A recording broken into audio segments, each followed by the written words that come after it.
ಎಲ್ಲರಿಗೂ ನಮಸ್ಕಾರ. ರಜನಿ ಅಡುಗೆ ಮನೆ ಚಾನಲ್ಗೆ ತಮ್ಮೆಲ್ಲರೂ ಕೂಡ ಸ್ವಾಗತ. ಇವತ್ತಿನ ವಿಡಿಯೋದಲ್ಲಿ ಸ್ಪೆಷಲ್ ಆಗಿ ಕೇವಲ 15 ನಿಮಿಷದಲ್ಲಿ ತುಂಬಾ ಸಿಂಪಲ್ ಆಗಿ ಟೇಸ್ಟ್ ಆಗಿರತಕ್ಕಂತ ಸ್ನಾಕ್ಸ್ ನ ಮಾಡಿ ತೋರಿಸ್ತಾ ಇದ್ದೀನಿ. ಮೊದಲಿಗೆ ಒಂದು ಮಿಕ್ಸಿಂಗ್ ಬೌಲ್ಗೆ 2 ಕಪ್ ಆಗುವಷ್ಟು ಗೋಧಿ ಹಿಟ್ಟನ್ನ ಹಾಕೊಳ್ತಾ ಇದ್ದೀನಿ. ನಂತರ ಇದಕ್ಕೆ ರುಚಿಗೆ ತಕ್ಕಷ್ಟು ಉಪ್ಪನ್ನು ಹಾಕೊಳ್ತಾ ಇದ್ದೀನಿ. ಜೊತೆಗೆ 1 ಟೇಬಲ್ ಸ್ಪೂನ್ ಅಷ್ಟು ಎಣ್ಣೆನ ಸೇರಿಸಿಕೊಂಡು ಚೆನ್ನಾಗಿ ರೀತಿಯಾಗಿ ಮಿಕ್ಸ್ ಮಾಡ್ಕೊಳ್ತಾ ಇದ್ದೀನಿ. ಈ ತರ ಒಂದ್ಸಲ ಚೆನ್ನಾಗಿ ಮಿಕ್ಸ್ ಮಾಡ್ಕೊಂಡಿದ ನಂತರ ಸ್ವಲ್ಪ ನೀರನ್ನ ಸೇರಿಸಿಕೊಂಡು ಹಿಟ್ಟನ್ನು ಚೆನ್ನಾಗಿ ನಾದ್ಕೊಳ್ತಾ ಇದ್ದೀನಿ. ನಾನು ನಾರ್ಮಲ್ ಆಗಿ ಚಪಾತಿ ಮಾಡ್ಕೊಳ್ತೀನಿ ನೋಡಿ, ಆ ರೀತಿ ಹಿಟ್ಟನ್ನ ಕಲ್ಸ್ಕೊಳ್ಬೇಕಾಗತ್ತೆ. ನೋಡಿ ಇಷ್ಟು ಸಾಫ್ಟ್ ಆಗಿ ಹಿಟ್ಟನ್ನು ನಾನು ಕಲ್ಸ್ಕೊಂಡಿದ್ದೀನಿ. ಇವಾಗ ಒಂದು ಮುಚ್ಚಳ ಮುಚ್ಚಿಬಿಟ್ಟು ಒಂದು 10 ನಿಮಿಷದನ್ನ ಪಕ್ಕಕ್ಕೆ ತಿಟ್ಕೊಳ್ತಾ ಇದ್ದೀನಿ. ನೆಕ್ಸ್ಟ್ ಇವಾಗ ಗ್ಯಾಸ್ ಆನ್ ಮಾಡಿ ಒಂದು ಪ್ಯಾನ್ ಇಟ್ಕೊಂಡಿದ್ದೀನಿ. ಅದಕ್ಕೆ ಒಂದು 2 ಟೇಬಲ್ ಸ್ಪೂನ್ ಅಷ್ಟು ಎಣ್ಣೆನ ಸೇರಿಸ್ಕೊಳ್ತಾ ಇದ್ದೀನಿ. ಎಣ್ಣೆ ಸ್ವಲ್ಪ ಬಿಸಿಯಾಗಿದ್ದ ನಂತರ 1 ಟೇಬಲ್ ಸ್ಪೂನ್ ಅಷ್ಟು ಸೋಂಪುಗಳನ್ನ ಹಾಕೊಳ್ತಾ ಇದ್ದೀನಿ. ನಂತರ ಇದಕ್ಕೆ ಈರುಳ್ಳಿನ ಸೇರಿಸ್ಕೊಳ್ತಾ ಇದ್ದೀನಿ. 1-2 ಮೀಡಿಯಂ ಸೈಜ್ ಈರುಳ್ಳಿನ ಸಣ್ಣ ಕಟ್ ಮಾಡಿ ಸೇರಿಸ್ಕೊಳ್ತಾ ಇದ್ದೀನಿ. ಸೇರಿಸ್ಕೊಂಡು ಚೆನ್ನಾಗಿ ಇದನ್ನ ಫ್ರೈ ಮಾಡ್ಕೊಳ್ಳೋಣ. ಜಾಸ್ತಿ ಹೊತ್ತೇ ಫ್ರೈ ಮಾಡ್ಕೊಳ್ಳೋದು ಬೇಡ, 1-2 ನಿಮಿಷ ಫ್ರೈ ಮಾಡ್ಕೊಂಡ್ರೆ ಸಾಕು. ಈರುಳ್ಳಿ ಸ್ವಲ್ಪ ಟ್ರಾನ್ಸ್ಪರೆಂಟ್ ಆಗೋ ತನಕ ಚೆನ್ನಾಗಿ ಫ್ರೈ ಮಾಡ್ಕೊಳ್ಬೇಕು.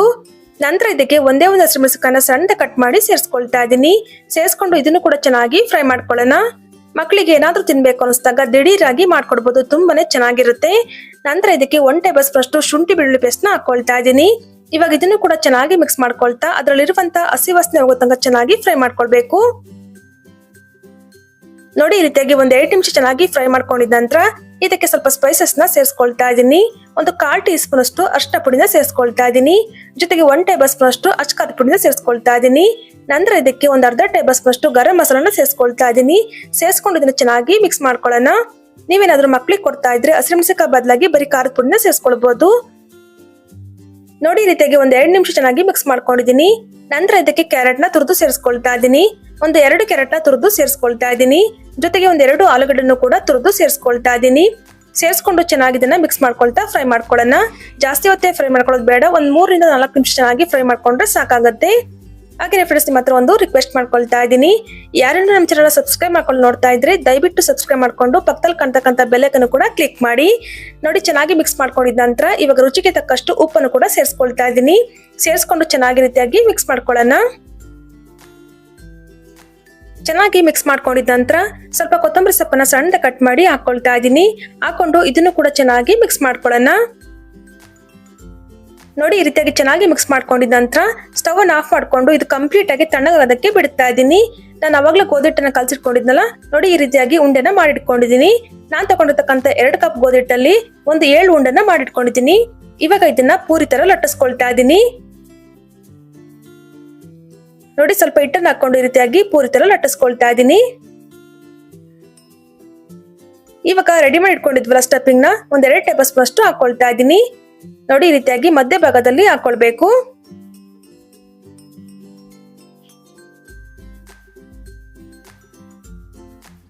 ಹಾಕೊಂಡು ಇದನ್ನ ನೀಟಾಗಿ ಫೋಲ್ಡ್ ಮಾಡ್ಕೊಳ್ಳಿ. ನಾನು ವಿಡಿಯೋದಲ್ಲಿ ತೋರಿಸ್ತಾ ಇದ್ದೀನಿ ನೋಡಿ, ಆ ರೀತಿಯಾಗಿ ಫೋಲ್ಡ್ ಮಾಡ್ಕೊಳ್ಬೇಕು. ಚೆನ್ನಾಗಿ ರೀತಿಯಾಗಿ ಫೋಲ್ಡ್ ಮಾಡ್ಕೊಂಡಿದ ನಂತರ ಎಕ್ಸ್ಟ್ರಾ ಇರುವಂತ ಹಿಟ್ಟನ್ನ ಅಲ್ಲೇನೆ ಫೋಲ್ಡ್ ಮಾಡ್ಕೊಂಡ್ಬಿಡಿ. ನೋಡಿ ಈ ತರ. ಇವಾಗ ಉಲ್ಟಾ ಮಾಡಿ ಹಾಕೊಂಡು ಈ ರೀತಿಯಾಗಿ ಲೈಟ್ ಆಗಿ ಪ್ರೆಸ್ ಮಾಡ್ಕೊಳ್ಳಿ. ತುಂಬಾ ಪ್ರೆಷರ್ ಕೊಟ್ಟು ಪ್ರೆಸ್ ಮಾಡ್ಕೊಳ್ಳೋದಕ್ಕೆ ಹೋಗ್ಬೇಡಿ. ನೋಡಿ ಈ ರೀತಿಯಾಗಿ ಲೈಟ್ ಆಗಿ ಪ್ರೆಸ್ ಮಾಡ್ಕೊಂಡ್ರೆ ಆಯ್ತು. ನೋಡಿ ಇಷ್ಟೇ, ತುಂಬಾ ಸಿಂಪಲ್ ಆಗಿ ಮಾಡ್ಕೊಳ್ಬಹುದು. ಇದೇ ರೀತಿ ಎಲ್ಲವನ್ನು ಕೂಡ ರೆಡಿ ಮಾಡಿ ಇಟ್ಕೊಂಡಿದ್ದೀನಿ. ಇವಾಗ ಇದನ್ನ ಫ್ರೈ ಮಾಡ್ಕೊಳ್ಳೋಣ. ನಾನು ಇಲ್ಲಿ ಗ್ಯಾಸ್ ಮೇಲೆ ಒಂದು ಪ್ಯಾನ್ಗೆ ಸ್ವಲ್ಪ ಎಣ್ಣೆನ ಹಾಕೊಂಡು ಬಿಸಿ ಮಾಡ್ಕೊಂಡಿದ್ದೀನಿ. ಇವಾಗ ಒಂದೊಂದಾಗಿ ಇಟ್ಕೊಂಡು ಫ್ರೈ ಮಾಡ್ಕೊಳ್ಳೋಣ.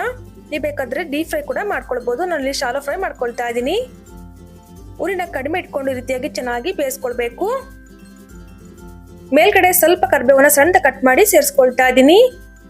ನೋಡಿ ಇವಾಗ ಒಂದ್ ಕಡೆ ಚೆನ್ನಾಗಿ ಫ್ರೈ ಆಗಿದ ನಂತರ ಉಲ್ಟಾ ಮಾಡಾಕೊಂಡು ಬೇಯಿಸ್ಕೊಳ್ತಾ ಇದ್ದೀನಿ. ಉರಿನ ಮಾತ್ರ ಕಡಿಮೆ ಇಟ್ಕೊಂಡು ಚೆನ್ನಾಗಿ ಇದನ್ನ ಫ್ರೈ ಮಾಡ್ಕೊಳ್ಬೇಕು. ನಾನು ಅವಾಗಲೇ ಹೇಳಿದ ರೀತಿ ಇದನ್ನ ಡೀಪ್ ಫ್ರೈ ಕೂಡ ಮಾಡ್ಕೊಳ್ಬಹುದು.